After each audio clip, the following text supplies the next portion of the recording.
So who the hell are you? I'm a lot of things. I am a movie fan. I'm a Redditor. I'm an incel. But above all, I am a man.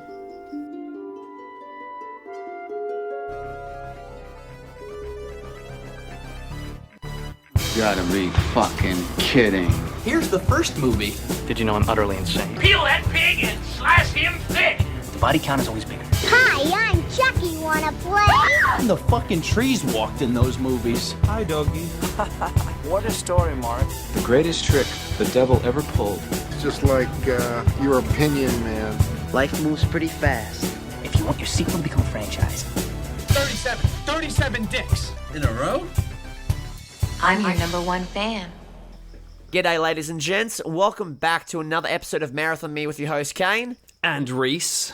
And today, we're back at it again. PTA train keeps a-rolling. And today, well, PTA train, should I say, the PTA ship is rowing along, moseying on along across the seven seas as we come to the sixth entry in PTA's filmography with 2012's The Master. A very interesting film, to say the least. Rhys, do you have any experience, any prior knowledge of this film? I'm assuming you had seen this before, correct? I was lucky enough to watch this movie actually quite recently, in the last maybe 6 months or so, getting to see it on 70mm film at a local cinema here in Sydney. Ooh, and not bad. It was gorgeous. I actually went with someone, a guy that I had met at a bar that we got talking about movies. We're both into the same sort of movies, so I'm like, hey, do you want to go to this together? And I did, and we did it just as friends, but yeah. I think that he may have thought that it was a date, because in hindsight, he I bought my ticket, he bought his ticket, but then all night, he did not let me buy a drink for myself. He kept on buying me drink after drink after drink. He was not even drinking himself. And then at the end of the night, he lived in the complete opposite direction of me, and he was like, "Oh, can I drive you home?" And I was like, "Okay, sure. Yeah, if you're willing to drive me home instead of me taking public transport, awesome, sweet stuff." Yeah. And he drove me home. We were talking for like an unusual amount of time in the car, like that he was trying to keep me there for a while, and like he was one of those people too that I mentioned the podcast to him, and he was very, very interested and kept on asking more and more things about the podcast, thinking, like, almost treating me a little bit like I was a celebrity, but only if he knew that only 10 people listen to this. Oh, mate, come on now, man. Come on, man. I'm sure there's a lot more people that listen. Come on. And so I went on a weird little date seeing this movie a long time ago. Yeah. But anyway, this movie I adored at the freaking time. Loved it so much. Like I can all imagine, of PTA's man, 70 movies. mm, bro. Like, fucking hell, that's insane. But it did, the first 5 minutes of the movie, the audio didn't kick in. So the first 5 minutes of the film was just silent. And I couldn't remember what the film was like after my previous watching of it. So I thought maybe, that cheeky PTA, this is all his style written all over it, giving us a silent film for the first 5 minutes, and then it was like, okay, no, now it's really awkward. Now there definitely should be audio here right now. Yeah. But tell us a little bit about how this movie is set. Well, basically, all right, so picture this, guys. Setting 1950s post the Korean War. We have our main man, Freddie Quell, played by Joaquin Phoenix, just drifting through life aimlessly. This man that just never settles in one place, full of rage, full of a lot of inner demons, PTSD, trauma, and without anyone or anywhere to call home until he meets the enigmatic Lancaster Dodd, played by Philip Seymour Hoffman, and discovers the cause. And find out a little bit more as we get to the trailer. There will be people on the outside who will not understand the condition you men have. Now, upon your shoulders rests the responsibility of a post-war world. And smile. You can start a business, filling station, grocery, or hardware store. Get a few acres of land and raise some chickens. You have a break coming? 10 minutes? If the average civilian had been through the same stresses that you have been through, undoubtedly, they too would have developed the same nervous condition. You must understand. You want to get the latest. How'd I get down here? You're acting aggressive because you drank too much alcohol. What do you do? I am a writer, a doctor, a nuclear physicist, a theoretical philosopher. But above all, I am a man, just like you. So The Master, very similarly to There Will Be Blood, is definitely on the more serious side again of PTA's filmography. And despite starring the Joker himself, not a lot of laughs to be had. But damn, Rhys coming back in with the zingers, love it. Yeah, and so this one is the first PTA movie with Joaquin Phoenix as our lead. Another extremely talented guy that commands the screen when he's on it. And as Kane was saying, he plays this guy named Freddie, who I would like to say, to summarize in a few words, is a weird fucking dude. He's the sort of guy that will have sex with a sand sculpture for far too long and then jerk off into the ocean. He's a bit of a dirtbag. He's an already weird guy, broken down by war, and is now an alcoholic and super sexually repressed. And I think essentially what this movie is showing us is that, he doesn't fit back into the world post-war. And you're right, he doesn't have a place to be or a place to go. But I want to hear, because this is the first time that you've seen this one, and I know that you do like the man Joaquin Phoenix, and it is finally Philip Seymour Hoffman having like a big role in one of these PTA movies, and really being able to shine his light onto the screen. That's insane, actually. I always kind of assumed he always had, like, big roles in the PTA films. That's, wow, yeah, this is, like, the first one of, like, where he can play, like, you know, the top man, basically. Fucking hell. Yeah, I know, right? Even though that he's not in the middle of the movie poster, like, he may as well be. What did you think of The Master?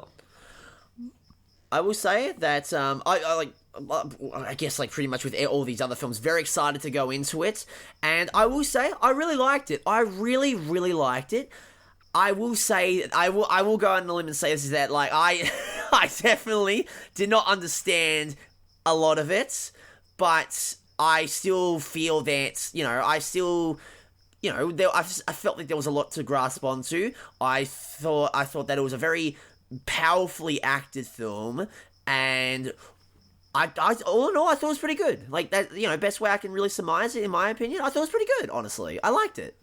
Okay, yeah.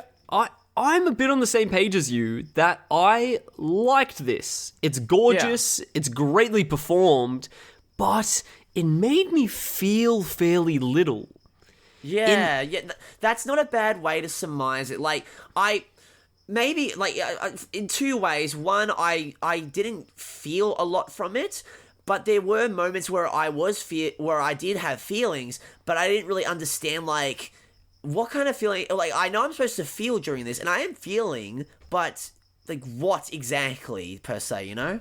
Okay, yeah, that's fair. I think that this film is a little bit of, I think it's a bit disserviced by watching it in the marathoning process. It's the first film in this marathon that I've done that I think is not boosted up by the other films around it.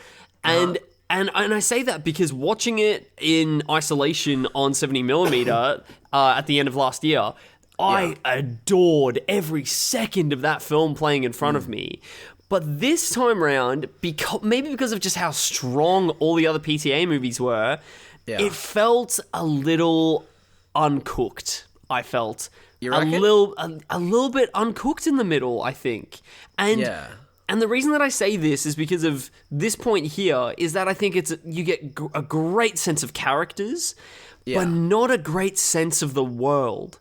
I really think that the world of this cult and this post-Korean War America, I just didn't feel it as much as I've felt it in all the other PTA movies thus far. Yeah, that's fair enough, honestly. Maybe in a way that compared to a lot of PTA's other films, maybe that was kind of the point, is that maybe PTA wanted to less so the world, but more so, the people, more so people, aka Freddie Quell, and his experiences and the way he kind of sees the world, where he doesn't understand a lot of it, he doesn't really know a lot of it, can't relate to it, and maybe that's kind of intentional, where we don't really get a sense of the grand, wide world of this universe, is because we're seeing the world through the eyes of a man that does not understand where he is at this point in time. In a way, that's the way that I kind of think about it right now. That makes sense, because I think that when trying to unpack what it is that I didn't really get or feel was, I didn't really feel the full weight of the cult through this. Right, And you saying that actually has opened up a valve in my brain that is like, well, neither would Freddie. Like, Freddie has fallen into this world that he isn't even seeing. Like, he didn't see it as a cult for the longest time. And it's only sort of nearing the end that he gets a bit hesitant and sort of wants to break a little bit free from it. But for the most part, he's just found his crowd, or a crowd that accept him. Yeah. And maybe that's why I didn't really feel much of the cult and almost felt a little bit disappointed by it. And like the film is trying to show you ultimately that it's a harmful, damaging collective, right? But like, it doesn't even cross my mind for a second of it being potentially harmful until they're at this party where this character, Mr. Moore, brings up this whole layer of his book where he can say that his method can potentially cure forms of leukemia. Yeah.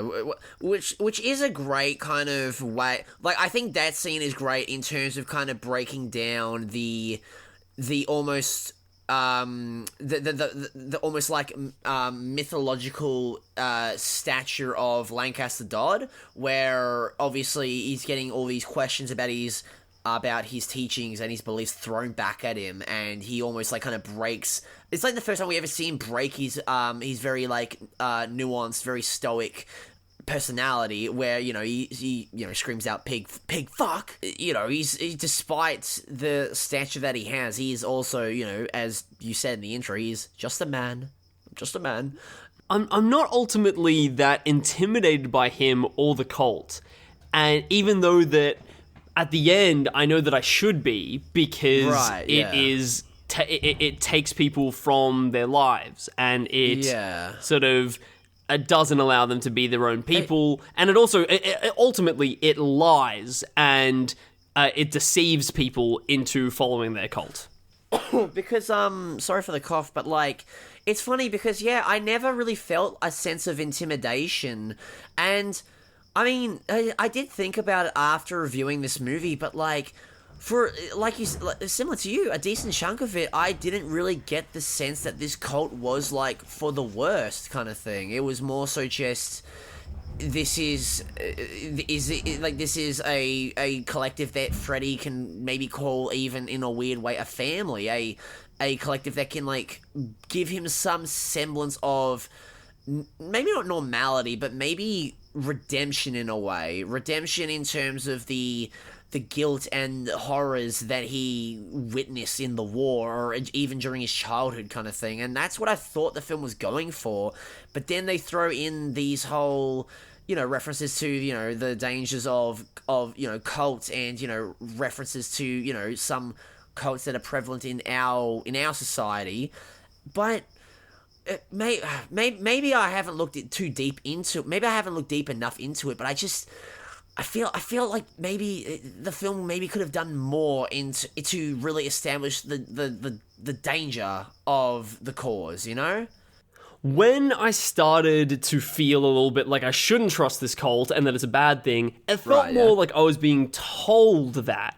Like, as in, Mr. Moore is like, here is the skeptic character coming in, telling the audience, hey, maybe this cult isn't that good. And it wasn't really as much shown or seeping through the cracks as much. Yeah, there wasn't I guess a good way to surmise it would be like it wasn't really subtly done, you'd say.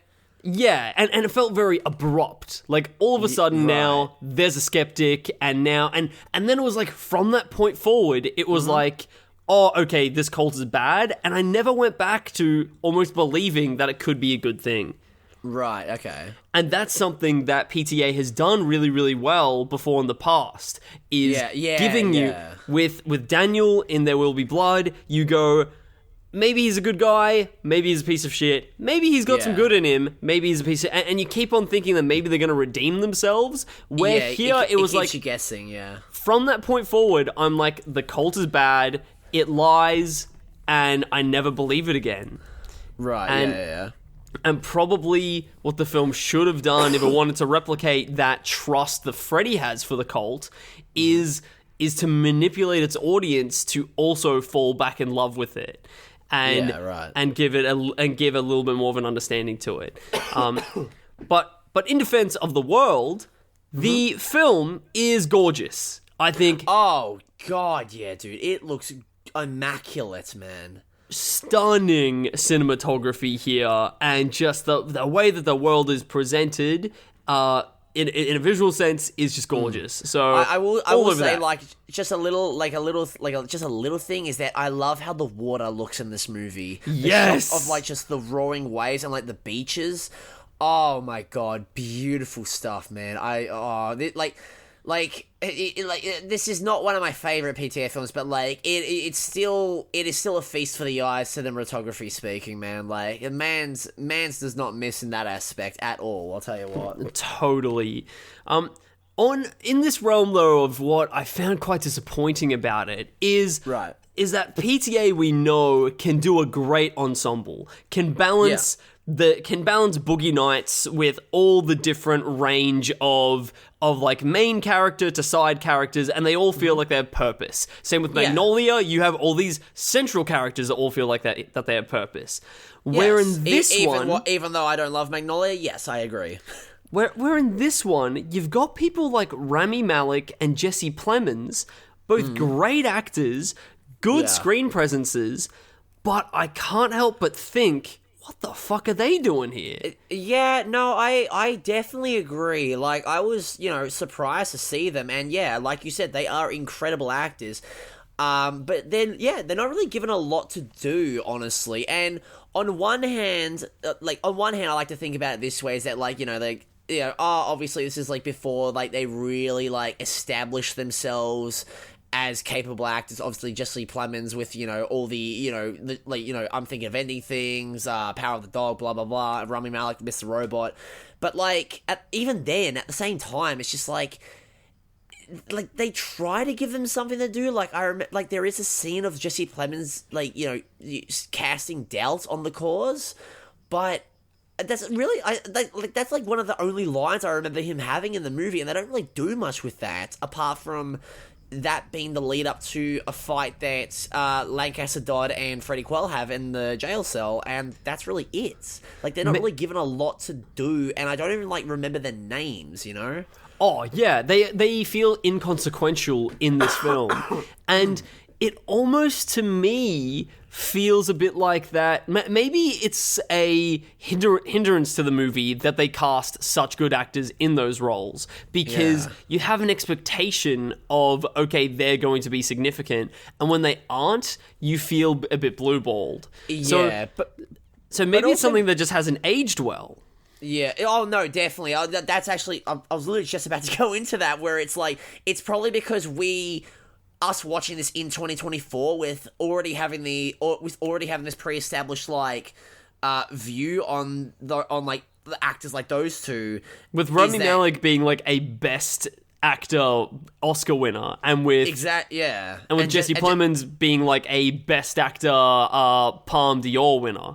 Yeah, well, yeah, awards aside, just like some of this, like, just the stuff that they've done post, like, 2012, going back and seeing them in, like, a very reduced capacity is just a bit, it's almost like it's almost like Whiplash a little bit, where it's like, oh, what the fuck, like, oh, this is weird. It's like me going back watching Twilight Break and Dawn Part 2, seeing Rami Malek in there for like a couple scenes, and I'm like, oh, yeah, right, he doesn't really do much here because he's not an established actor, like a proper A-list established actor yet.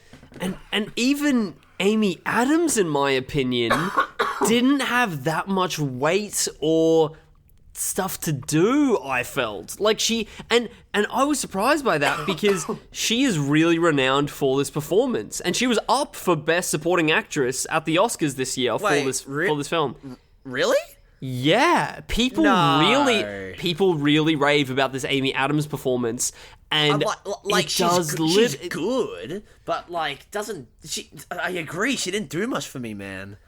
To me, it really, like, this is a two-man show. This really is, of Joaquin and Philip Seymour Hoffman. Oh, and completely. And yeah, it's like, when you look at all the promotional material, like all the different posters of this, it's it's them and Amy Adams in the poster, in all the different posters of it. Like, yeah, you know, the sort of iconic poster that is... No, of course. I know what one you're talking about. You don't even need to describe it. I know what one you're talking about. Yeah.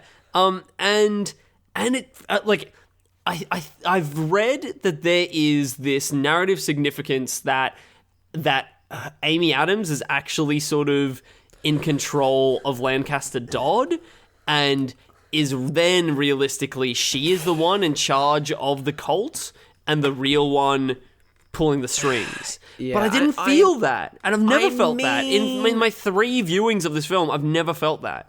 I mean, okay, like, fair enough, because I see what, like, people are talking about when they state that, but, like, I only say that because there's, like, scenes of her telling her, like, from what I remember, like, get rid of Freddie, or, he can't be trusted, and then, you know, while saying that, she's jerking him off kind of thing, like, you know, he's on a leash kind of thing, but, like, it's not real. It's not really done enough. Where it's like, really, she's the one in charge. I don't buy it. I really don't buy it. Honestly, like, I don't. Honestly, man. And it still seems like that Lancaster Dodd's affinity for Freddie is what keeps him there the whole time. Yeah. Oh, yeah. Completely, man. Completely. Yeah. Like, so it's something that I am yet to get about this film. Right. Yeah. Did you? Because I'm assuming. Because obviously you said you adored this film the last time you watched it in the 70mm thing. I guess I'm gonna go out on a limb and say, like, a lot of it probably has to do with the way that you view the film. You know, the viewing experience obviously made a lot for you for that previous viewing, right? I think that watching this in context of the continuity of Paul Thomas Anderson's other films, yes, it is highlighting to me the holes that this one has in relation to the others.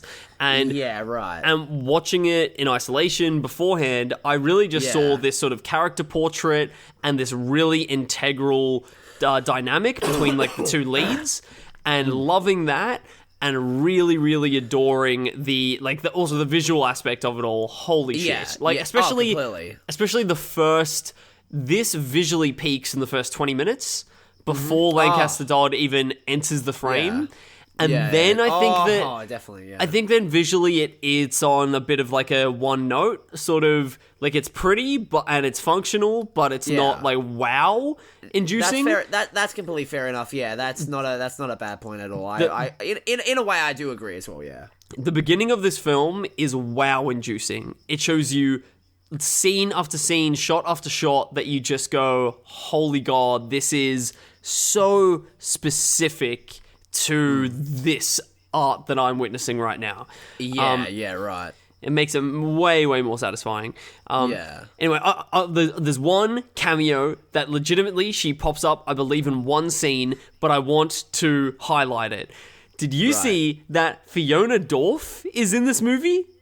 Wait, Fiona Dorff is in this? What? Yeah. No fucking wait, what? Are you serious? When? And not just like her, but a naked Fiona Dorff, because she is the cellist in that scene where Freddie sees everyone naked in the room. What the fuck? 100%. Wow, okay. I was like, okay. Is that her? Is that really her? And then I looked it up and I got confirmation. It is, in fact, her. Wow, okay, that's great. That is insane. Also, that's funny that you bring that up, actually, because the Chucky series just got cancelled, by the way. Rest in peace. Oh, really? Oh, man, I have a really, really quick note. I got one season through that, and nothing is pulling me back in to go keep on doing it. Nothing, I haven't seen it, so I can't speak for it, but, I guess I'll have to be the judge of that, Rhys. Now that it's cancelled and it has an end, I have a little bit more of a motivation now, maybe. Yeah, fair enough. Anyways, back to the business. Okay, let's talk a little bit more about Freddie, because Freddie is the real sort of crux of this entire movie, and his character arc is the entire film. Yeah, and like what I think is so integral about him is that Freddie is this self-destructive agent. He cannot function without destroying himself almost. And this is symbolized, right, in that, like, do you know what it is that he's drinking during all of this? He's drinking some fucked moonshine concoction that's like basically poison. Right? It's mainly paint thinner. Oh. It's mainly paint thinner that he's making random cocktails from. And he's one of those characters that I think that he really, especially these first, like, I think that this movie peaks before Lancaster Dodd even enters the frame. Right. Is that when it's introducing Freddie, he's one of those self-destructive characters that you look at and you're like, oh, like what a chaotic figure. But, you know, as long he's just hurting himself, so who really cares? Yeah. But he really is a character that displays that self-destruction always leads to tainting others as well. Yeah, completely. And this goes in the way of when he almost kills someone by poisoning them with his paint thinner concoction. And it's so, like, I really, really adore that scene where he's there sort of trying to help him, but then all the this is still when he's in Korea, right? So like the Korean women are like trying to get him to like stay away, and they're like, no, you poisoned him. No, get away. You poisoned this man. Oh yeah, and you have him like kind of like meekly, and then almost like rage, like, you know, like angrily, you know, explaining like, no, I didn't do anything. I didn't do anything, kind of thing. And what I see there is like an embarrassed child. Like, he is so embarrassed, and that's the main thing that he's... Yeah. Because he has no remorse for destroying himself, but when it starts to hit other people, he doesn't want to hurt anyone else. He has no intention in that. So when he does, just full-on denial, no, I didn't do that. No, you know what you're talking about. And that's what makes him a pariah in society, I think, is this unknown responsibility, the refusal of responsibility for the chaos that he puts into other people's lives as well, and the chaos that by touching things they'll turn into shit. And then he like gets together with this 16-year-old girl, right? Who is sort of gets together like this is like before he goes to the war. He gets together with the 16-year-old girl. I know, but Sorry. Yeah, it's shown in the film that like he has this romance with a 16-year-old, and that's another thing, right? Of just like his self-destructive behaviors, they having this carryover effect and destroying other people as well. Yeah. And Lancaster Dodd perfectly puts it, I think, in and summarizes Freddie as a character, describing him as someone who has wandered from the proper path. He's just lost and wandering from this proper path that he should be on. And he has no conscious awareness of any of this self-destruction. Like, Lancaster Dodd is asking, do you regret your past decisions? No. And it's like, what the fuck do you mean no? You have nothing in your life right now. You are running away from people that you could have... Also, I like that there's this ambiguity there, that this man that he poisoned in Korea... possibly dead. He possibly did just kill him, and he never knows. And he is gone. This character, Freddie, is going on the rest of his life thinking that he may have just poisoned and killed this man. Yeah, but like with Freddie, he's obviously just going to bury it down, just ignore it, just be like, yeah, not going to think about it at all. I have no regrets, and it's this complete like lack of awareness of who he even is, which makes him the perfect subject to indoctrinate into a cult, right? Yeah. Oh, yeah. Completely. See, that's why I wish the cult stuff was like, because maybe we're just not appreciating the film as much as other people do. But like, that's why I wish the cult stuff was stronger. Because while watching the film, and like, especially when he like comes back to the cult after like his little falling out that he has with Lancaster Dodd, and we have these little rituals that he's doing. I guess the film's trying to exuberate this whole kind of, you know, them, like, I guess brainwashing for lack of a better word, conditioning almost. But when I was watching the film, I'm getting like a sense of more like this is this is like you know, they're helping him, like this is inspirational kind of thing. I think it's a good movie, but it's a very frustrating film as well, because I just feel like there's a great concept with this whole like this cult taking in this very incredibly volatile and vulnerable person that I just feel like they're not doing enough with, you know, at least in my opinion.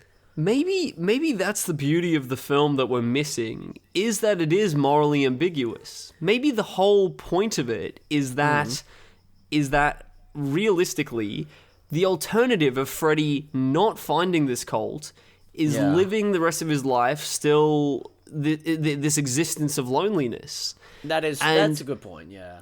And maybe the film is suggesting to us, is it really that bad that he found his place? They're not making him kill people. They're not making him commit crimes. They're literally just owning him, though. And maybe the moral question is happiness worth surrendering yourself to let someone else own you? That's a good point, honestly. Yeah. Yeah, and yeah, maybe that's what the whole thing is.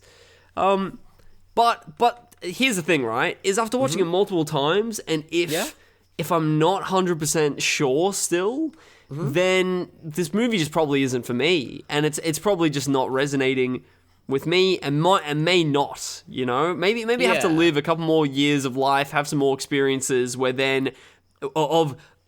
of myself finding environments that accept me when I don't feel like I know who I am or something, and join the war, work at a cabbage farm, poison an old man type shit, you fuck know, a sand sculpture, jerk off into the beach. Exactly, you know. Hey Ken, do you want to go to the beach? Yeah, but I'm not gonna look at you. I'm not gonna look at you though. All right, just saying. Oh, okay. I'll talk to you, but I'm not making eye contact. Is all I'm saying. Okay, fair. Okay, we'll skip the beach then for now. Yeah. I guess that's how that's how it's gonna have to be. So when I come to Sydney in November, just know I will be on the other side of Bondi. Okay. So like what I really like, probably my favorite aspect of the film, of the actual narrative and understanding the narrative, is when Freddie and Lancaster Dodd meet. I think it's such a dense scene of feeling these characters and feeling them understanding each other, because Philip Seymour Hoffman is introduced and he truly gets the shine. He's so calm, considered, and there's such a strong presence to him, which is the exact opposite of Freddie. Like, Freddie and Lancaster Dodd they antithesize one another. Oh yeah, polar opposites. And Lancaster Dodd seems to immediately, even though they're so different, identify with Freddie, with the line of like saying all these skills and the things that he participates in, but saying that above all, I am a man. Like telling him that is so integral, and then praising Freddie for having a skill, saying like calling his drinks and concoctions, calling them a potion, like it's a magical thing, and giving Freddie some worth, and Freddie's someone that it seems like no one is really giving worth in this world. He feels worthless, but Lancaster Dodd, this person that he will very quickly look up to just because of how stable this man seems, will take that praise and hold it so dear to him and make him like he'll take that as gospel. He'll take his words as truth, and he's taking that worth then with him, and no wonder he wants to stay with him then. Yeah, oh, completely, because like it's the first person that actually gives him like a sense of self-worth, but also like pride in a way. And like very similar to Punch Drunk Love, how that movie is all about finding someone that makes you feel seen. I think Freddie starts to feel seen by Lancaster. Yeah, completely. And especially when they're doing the assessments, right? Like those brilliant scenes. They're so drawn out, and it's pretty much all one shot. It feels. Let me just before you say anything, I just want to go on a limit because you said that the movie peaks like right before him and Lancaster Dodd meet. I think after like the assessment scene. Like that's where the movie peaks for me. Like the assessment scene, best scene in the fucking movie, man. Oh my fucking days. Yeah, like fair. That's like it's just because like that scene, like throughout most of the movie, I'm locked in and I'm enjoying it, but like a lot of it, like I'm kind of like either maybe not getting or like I'm kind of feeling like there's something missing right now. But like that scene especially, I'm looking at that and I'm like, this is like incredible stuff right here. Like. Oh my fucking days. Like, especially, like, we're, like... Because, Freddy's kind of, like, laughing it off a little bit, and then as the scene, like, not goes on, drags on, it's, like, the kind of first time we ever see, like, kind of Freddy, like someone breaking down Freddy and actually having him be vulnerable, and it is, like, just so fucking moving, but also just incredibly horrifying. I remember just, after that scene happened, I'm just, like... What the... Like, I literally had to I took a deep breath afterwards because I'm like, holy fuck. Oh, wow. I didn't breathe throughout most of that scene. Like, I was that, like, locked in, man. Like, it was crazy. Oh, damn.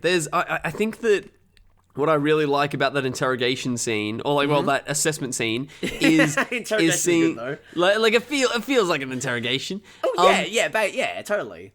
Is how Freddy seems to be loving... being challenged. Like, he loves it because it's full, undivided attention, and every time that Lancaster Dodd re-asks a question, it's pretty much like, come on, dude, I know the answer anyway, just fucking say it. Just say it. Yeah. And even though that he's refusing it and doesn't even, like, consciously know it himself, I think he sort of loves that Lancaster Dodd can see through him. Yeah. And that's where, and that's so vulnerable of him. Love it so much. I think it's also just a great parallel as well, compared to like one of the earliest scenes in the movie. I think where he gets back from the war and he's getting like a mental health check from a colonel or he's getting a mental health evaluation from someone in the army, and you've got him, you've got the soldier just asking these asking him these questions in a very sterile and very just like whatever kind of way, very what do you call it? Fucking what's the word? Monotone? Monotone.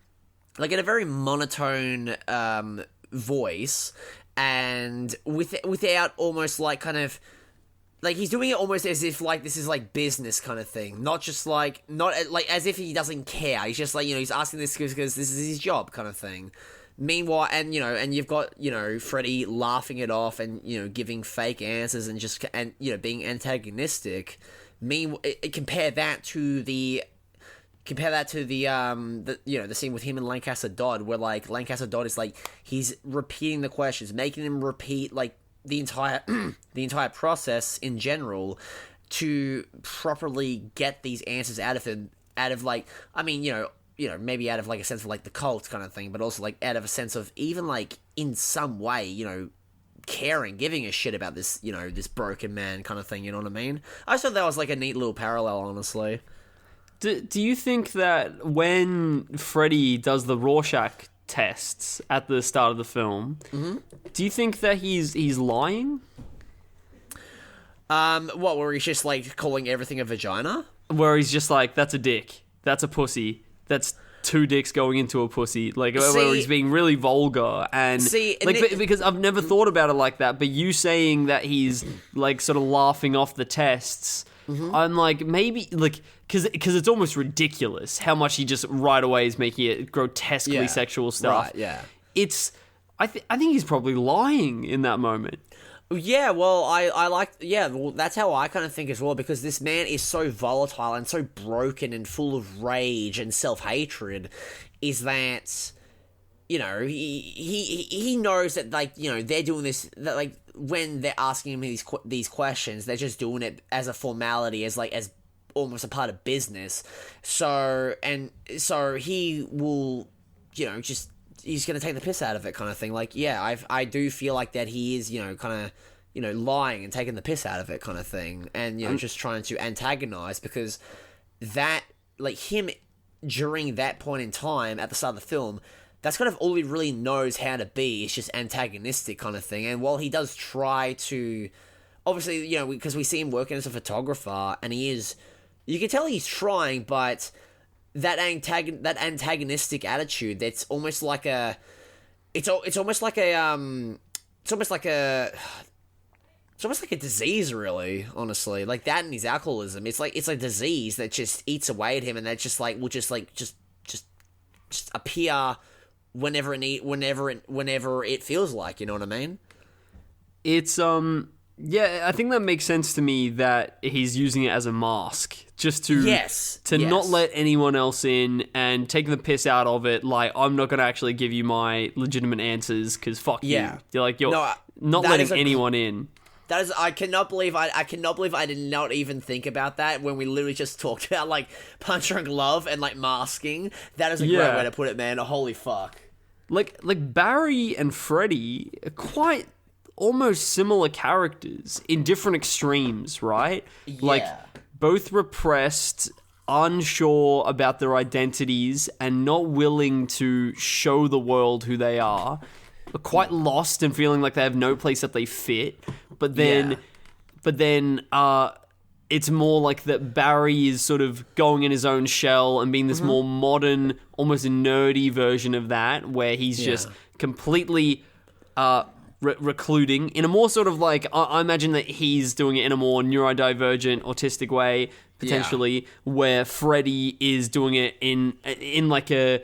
He's disassociating and completely deflecting, but still being like an active agent, where he's just drifting through life. Yeah, maybe in a way, like, with... how you see the characters are kind of like the same, like kind of somewhat similar, is that one of them, Barry is, as we mentioned in the Punch Drunk Love episodes, like he's kind of like the amplified fucking... like amplified manifestation of anxiety? Amplified manifestation of anxiety. Meanwhile, Freddie is that same amplified manifestation, but of rage, in a way, kind of thing. Yeah. True, because he does... He bursts in rage, and like that there's passion inside him, right? Like there's some sort of thing trying to get out, which is being shown through his like sex addiction. And it's coming out in destructive ways and really unhealthy ways. And then he's like trying to bury it in booze and all these sort of things. Going back to Lancaster really quickly, what I find really interesting about him is that he's a character that believes in his own shit. Yeah. Like, I truly get the sense that he believes in it, even though that it's quite apparent that he's bullshitting as he goes and he just makes it up as he goes. But he's convinced that it is the truth. And I also think that he loves Freddie and wants to help him. Yeah. I think that Freddie is a test to him and almost a challenge of, can he fix the unfixable man?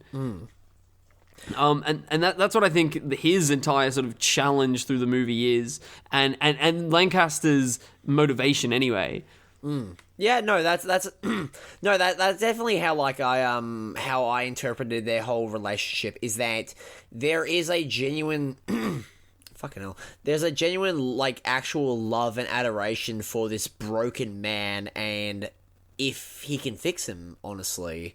And it honestly, like, despite my my frustrations with this movie, is that the central relationship between Freddie and Lancaster Dodd is like, that's what makes the film for me. That is completely what makes it, honestly. It's interesting how their relationship sort of comes to a head, though, is that it seems like that Freddie sort of moves on, and it's a fairly ambiguous way, like explanation of him moving on, right? He just sort of goes and does something else after his second book comes out, after Lancaster's second book comes out. And I like that there's this moment where he's interacting with Laura Dern's character, and Laura Dern is bringing up that in a second book that, I really, really liked it, but there was this one line that you wrote that everything is about imagination.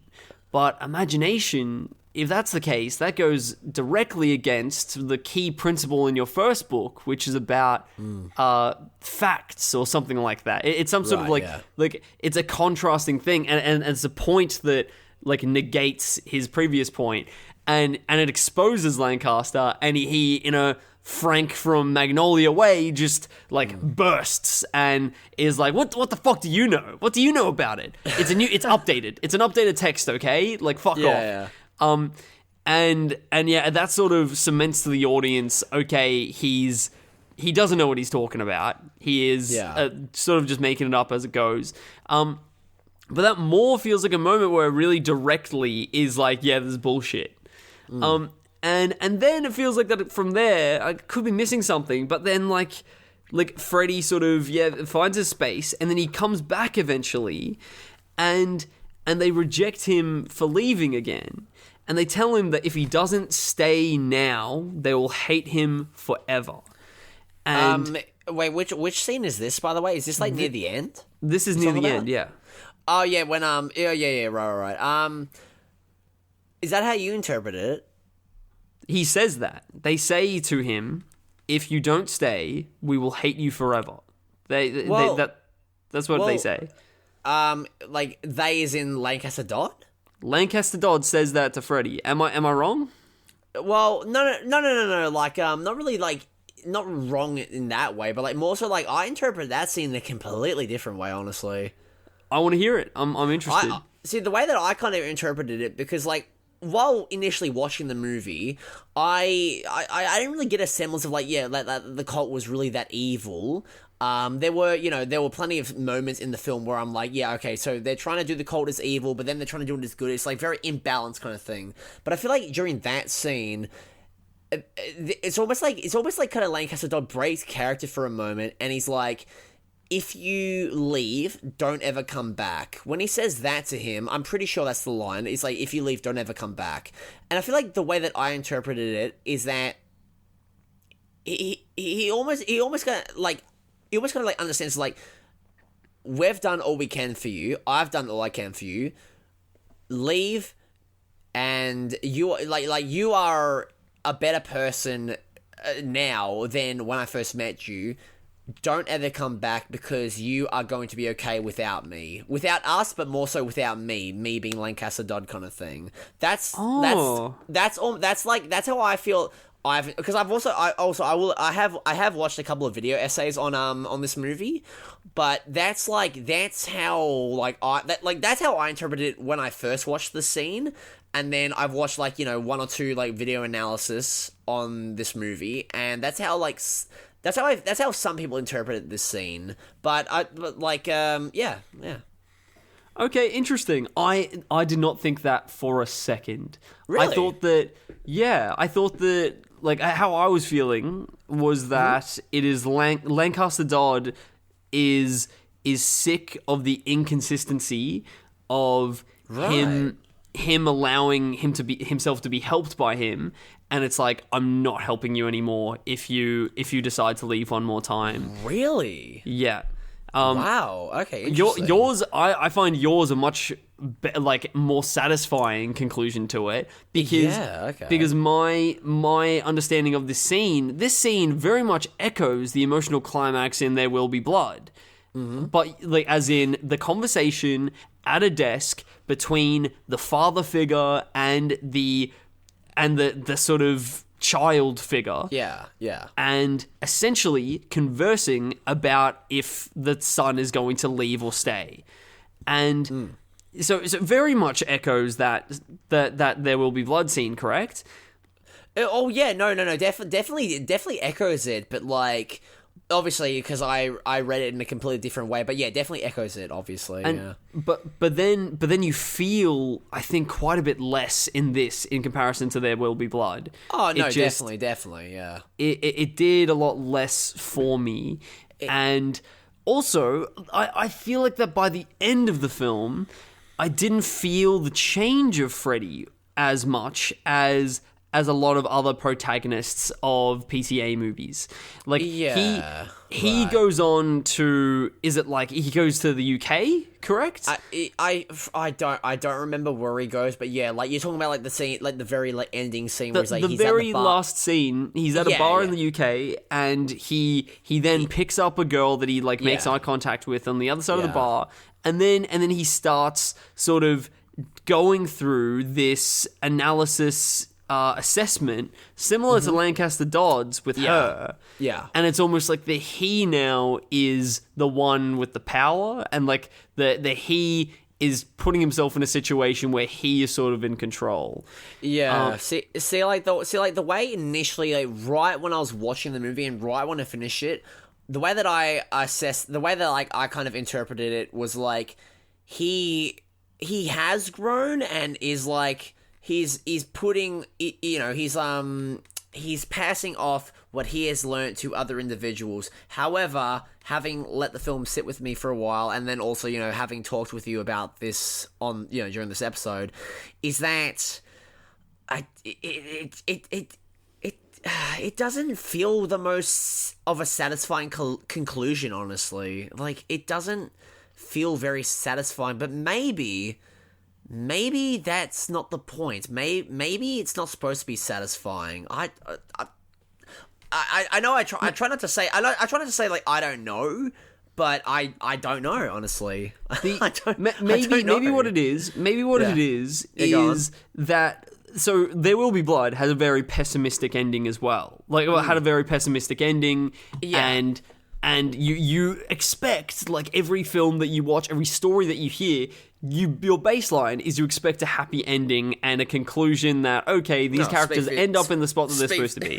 Speak for yourself, good sir, but go on. Oh, okay.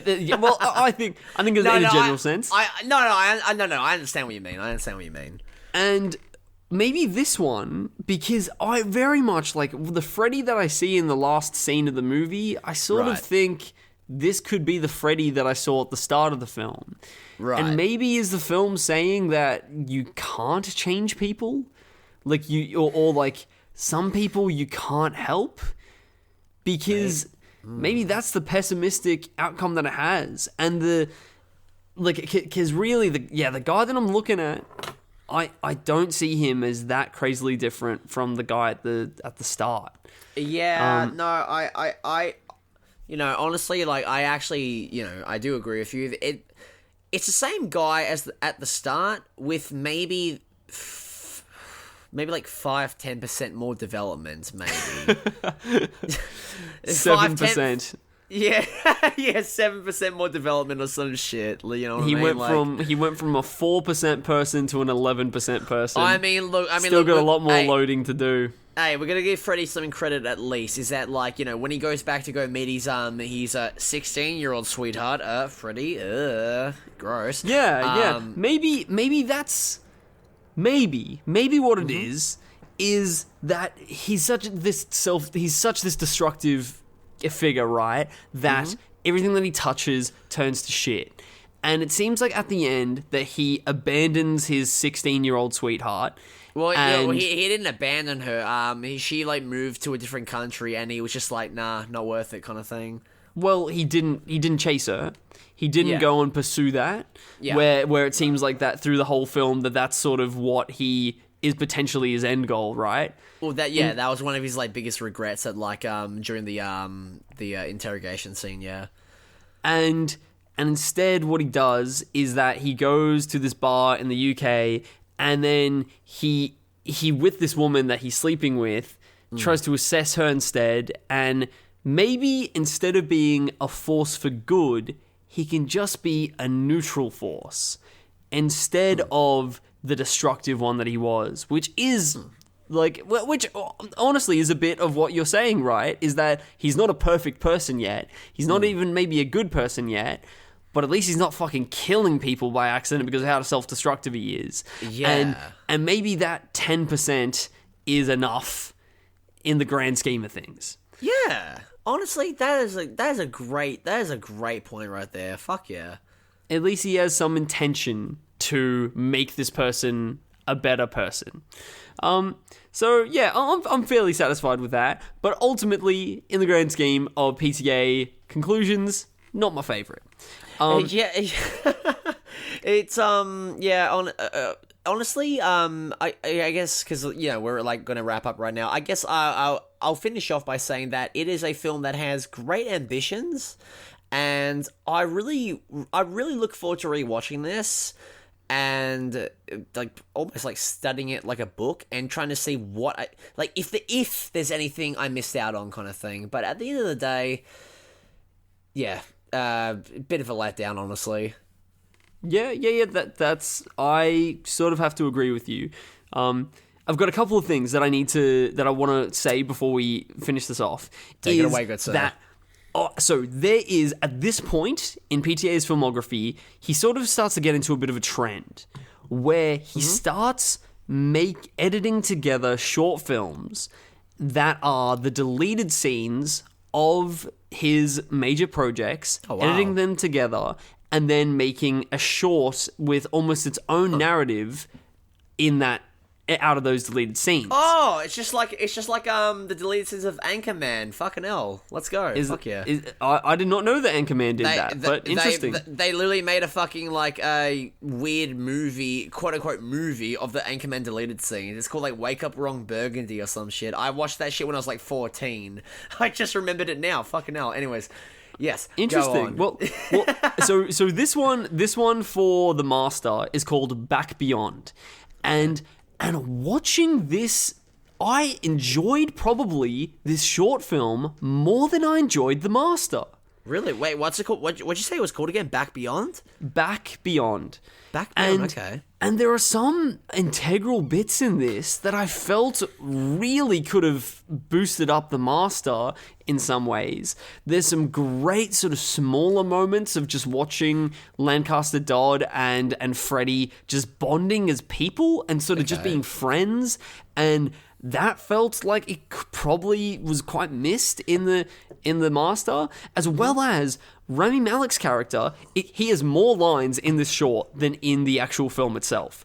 Right. Rami Malek is talking to Freddie, and he reveals that Lancaster Dodd died during a surgery for 7 minutes years ago. Wow.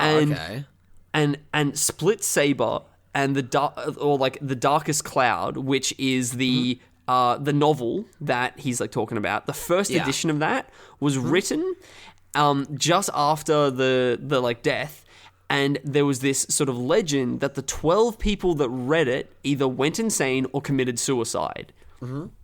And then essentially then Lancaster like reviewed it and then sort of made a more like a translated version, a more accessible version that then shaped the sort of religion and cult aspect of the cause. Right. And Rami Malek is telling the story, conveying it with so much determination, and honestly, this gives me more context and sensation of this cult as a whole thing than the movie did. Like, I felt like that I would have loved to hear about this in the film, and and almost get a little bit, because this shows someone that follows it, believes in the cause, sort of telling their own legends about Lancaster Dodd. It feels like that you hear very, very little other people's perspectives about Dodd, other than some people just being like, he's great, isn't he? He's great. Right. Like this, I thought that this was very much a missed opportunity by taking this out of the film. Is this on YouTube? This is on YouTube, yes. Okay. Could not recommend it more. Jump on it. Yeah, I might have to actually. Fucking hell. And also, I just want to highlight a little bit more PTA DNA. And a little bit of sort of the... I think that we're at a point now... That sounds like an MTV series. PTA DNA. What the fuck is that? Yeah, I feel like that I can... probably for these rest of the rest of these episodes, I can have a little segment that is PTA DNA going down with it. Oh, okay. So this is your own thing. I thought this was like something that like a title of his or whatever. No, this is my own. There's a Rhys Marks segment right here. All right. I'm gonna lock in. Let's hear it. Okay, where the Master... This is because it feels like such a product of prior parts, right?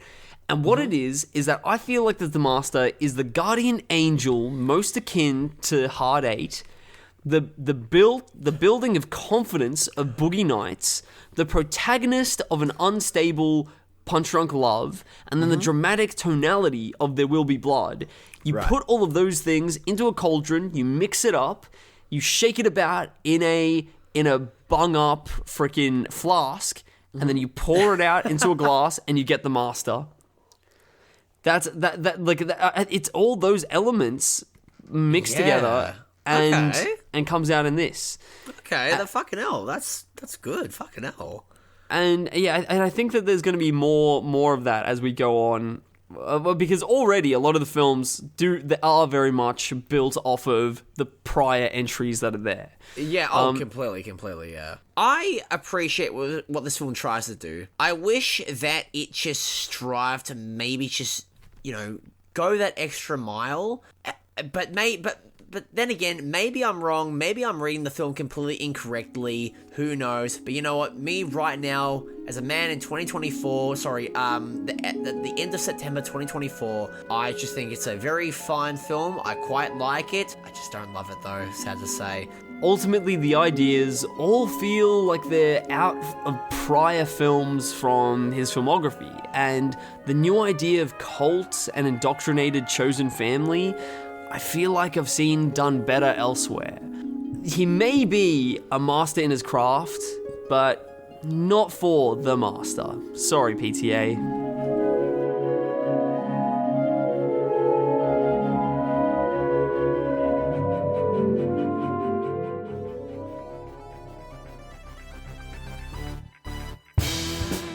And don't forget to check out our Facebook page at MarathonMeOfficial, all one word, and our Instagram, MarathonMe_official, to keep up to date on the podcast. And hey, if you want to get into contact with us, email us at marathonmepodc, yes, the letter C, @gmail.com.